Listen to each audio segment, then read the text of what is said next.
کلا انہا تذکرہ،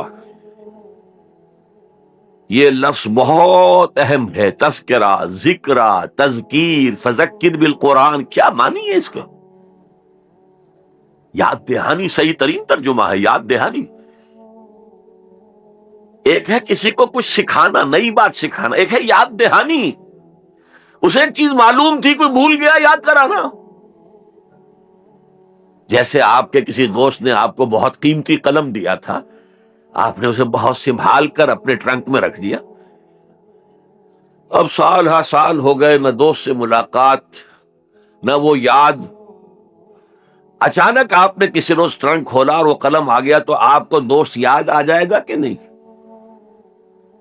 اسی لیے قرآن آفاق و انفس کے لیے آیات کہتا ہے، ہم اپنی آیات دکھائیں گے تمہیں، نشانی جس کو دیکھ کر تم ہمیں پہچانو گے۔ اور تذکرہ کا مطلب کیا ہے؟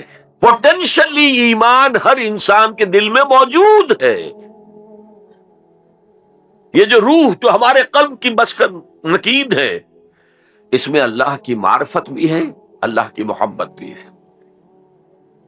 البتہ ذہول کے پردے پڑ گئے ہیں، بھول اور نسیان طاری ہو گیا ہے، ہم دنیا ہی کے اندر گم ہو کر رہ گئے، ہماری ساری دلچسپیاں دنیا سے ہیں، لہذا ہماری توجہ ہی نہیں ہے، ورنہ ہر انسان کے دل میں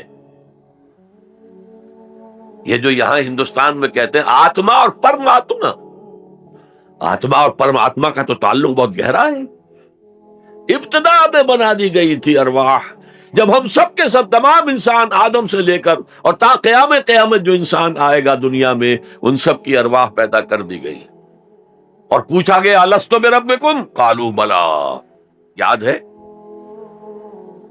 لہذا یہ تذکرہ ہے، یہ یاد دہانی ہے، تمہارے اندر موجود ہے، اللہ کی معرفت بھی موجود ہے، اللہ کی محبت بھی موجود ہے، لیکن کلا بل ران علی قلوبہم ما کانوا یعملون، ان کے دلوں پر زنگ آ گیا ہے اب ان کے اعمال کی وجہ سے، شیشہ جو ہے وہ زنگ آلود ہو گیا۔ حضور نے فرمایا ان هذه القلوب لتسطع كما يسطع الحديد اذا اصابه الماء، ان دلوں پر بھی زنگ آ جاتا ہے جیسے کہ لوہے کے اوپر پانی پڑتا رہے تو اس کو زنگ آ جاتا ہے۔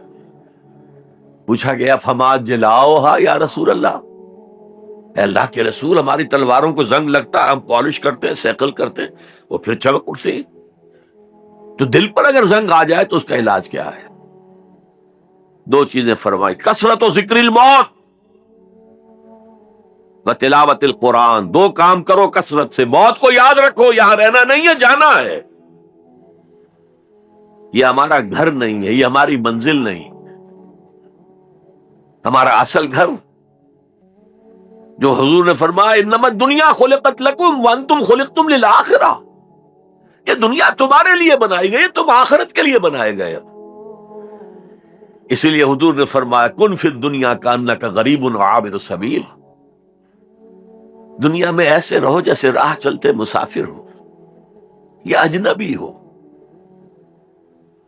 اپنے بارے میں فرمایا مالی ولی دنیا، مجھے تمہاری دنیا سے کیا سروکار، انما مثلی کراکب استظل تحت شجرۃ ثم راح فترکھا، میری مثال اس مسافر کی سی ہے جو ذرا سستانے کے لیے کسی درخت کے سائے میں بیٹھتا ہے تھوڑی دیر، وہ اس کا گھر تو نہیں ہے، اس کی منزل نہیں ہے، پھر وہ اس کو چھوڑتا ہے، اپنا راستہ لیتا ہے۔